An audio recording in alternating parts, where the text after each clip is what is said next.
Perfect is the enemy of the good, Voltaire.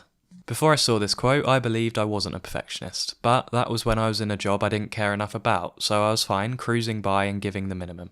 But after this quote figuratively slapped me in the face, I noticed that when I'm working on something I actually care about, anything that seems less than perfect forces me to keep going until it seems perfect. But when I look at it the next day, it's anything but perfect, and the caffeine-induced mania was actually blinding me to what quality looks like.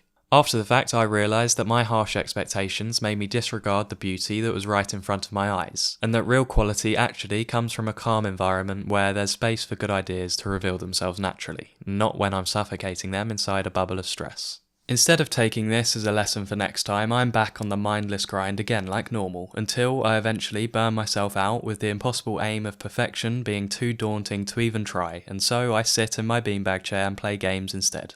If you, like me, struggle with perfection, you know all too well the cognitive dissonance of the toxicity of perfection, yet still holding yourself to its impossible standards. Now, as I've already looked at why we do this, I'll skip to the solutions for those who already know they set the bar too high and beat themselves up when they inevitably fall short. Oh, and full transparency, I still struggle with falling short of the mark and obsess over mistakes I made, like I'm bound to do when I'm editing this video. Or, to give a more humorous example, I still lose sleep at the time I went to the barman with my mates and went the usual please mate just for him to look blankly back at me and reply, "Who are you?"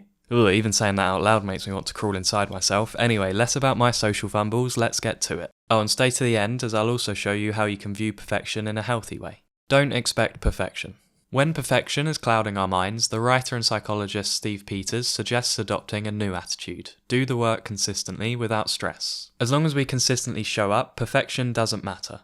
Say we're writing a book and we're rushing to make a deadline we've arbitrarily come up with. What we can do is remind ourselves that this book takes as long as it has to take, and slow down by saying it's a work in progress, so stop looking at the end goal. With the ominous deadline sidelined, all unnecessary stress we put on ourselves is removed, leaving room to focus on what matters, writing consistently. The sooner we get into the groove of the activity without looking ahead, the quicker we begin to enjoy it, and the quality will shine through the creation in the calm waters that we've created. Unpacking the unproductiveness of getting worked up over external factors further, Marcus Aurelius offers his words of wisdom on the matter.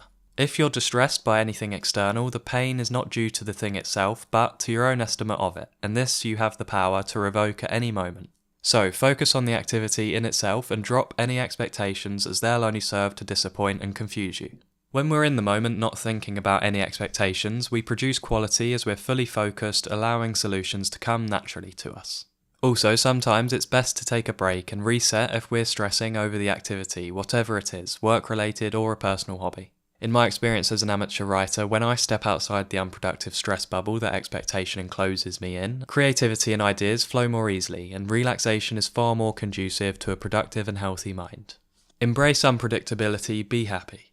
Life rarely goes exactly how we expect, and when we seek perfection, it's likely because we haven't come to terms with the spontaneous indifference of the world, and as an act of desperation, we try to control everything. So, panicking over something unexpected and getting bitter at the cards you were dealt demonstrates a lack of awareness of the unpredictable nature of our existence.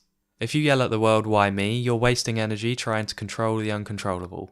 If you can't help but control every small detail in your life, there's a John Lennon lyric that might help. Don't worry, I'm not going to sing it. Life is what happens to you while you're busy making other plans. So you may as well give up chasing order and perfection, as you'll never be satisfied, only resentful. When we reframe perfection so that it's not the be-all and end-all, our self-hatred dissipates, and we become more receptive to what deserves attention because our calmer state of mind invites clarity.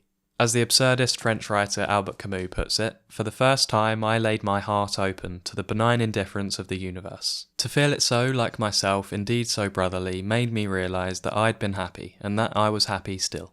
Holding a perfect ideal. However, it should be said that provided we understand that perfection is unattainable, there's still immense value to having the concept of perfection and what it means for us in the front of our minds.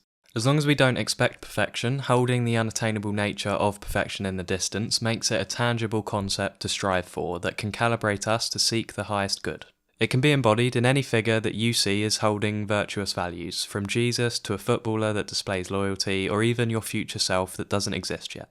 As long as your actions align closer to this optimal conception of perfection in the distance, it'll be harder not to stray from the path that has your best interests in mind. You can even get a glimpse of perfection when you're immersed in a creative moment. As the master painter and sculptor Michelangelo once said, the true work of art is but a shadow of the divine perfection. But this abstraction can only be glimpsed when you're fully absorbed in a project and have let go of all distractions and unproductive emotions that get in the way. Closing thoughts. When we remove our expectations for perfection, we can sustain a realistic grip on the never-ending nature of life and be satisfied with our results.